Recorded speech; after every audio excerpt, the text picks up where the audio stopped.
हाल ही में सेबी ने इन्वेस्टर्स को एसएमई आईपीओज को लेकर के सचेत रहने की बात कही और एसएमई आईपीओज में इन्वेस्टमेंट करते समय सावधान रहने के लिए भी कहा। दरअसल सेबी का कहना यह है कि बाजार में लिस्ट होने के बाद कई एसएमई या उनके प्रमोटर्स बोनस शेयर जारी करने को लेकर या स्टॉक स्प्लिट करने को लेकर के और खास लोगों को शेयर देने के मामले में गलत जानकारी देते हैं और इसके झांसे में आकर क्या होता है, इन्वेस्टर्स अपना मोटा पैसा लगा देते हैं। तो इस वीडियो में हम जानेंगे कि आखिर ये एसएमई आईपीओज होते क्या हैं।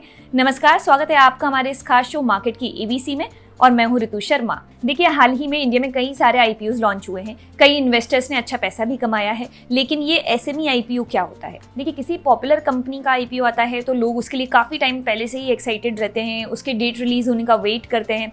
लेकिन आईपीओज जो हैं वो सिर्फ बड़ी कंपनीज ही नहीं निकालती हैं, स्टार्टअप्स और छोटी कंपनियां भी आईपीओ लॉन्च कर सकती हैं। तो जैसा कि नाम से ही साफ है, small and medium sized enterprises IPO ऐसे आईपीओज हैं जिसमें प्राइवेटली हेल्ड स्मॉल और मीडियम साइज बिजनेस पब्लिक को शेयर्स पहली बार सेल करके कैपिटल रेज करते हैं। स्मॉल बिजनेस इकोनॉमी के बैकबोन है और इनको सपोर्ट करना जीडीपी पर भी पॉजिटिव इम्पैक्ट डालता है। लेकिन क्या होता है, छोटी कंपनीज को फंड रेज करना और कैपिटल मार्केट तक पहुंचना थोड़ा मुश्किल होता है। इसलिए सेबी ने एसएमई आईपीओ का कॉन्सेप्ट लॉन्च किया है।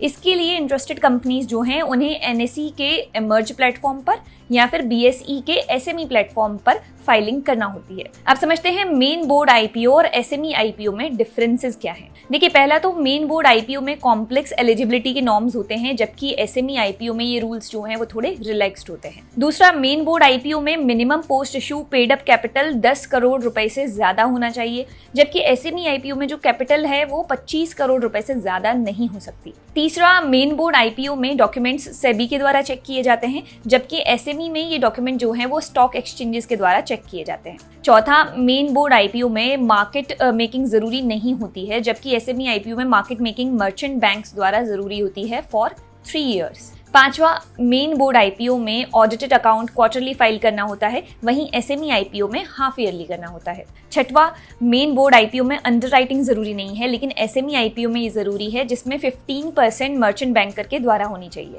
सातवां, मिनिमम आईपीओ एप्लीकेशन साइज 10,000 से 15,000 के बीच होता है, वहीं एसएमई आईपीओ का जो मिनिमम एप्लीकेशन साइज है वो 1 लाख होता है।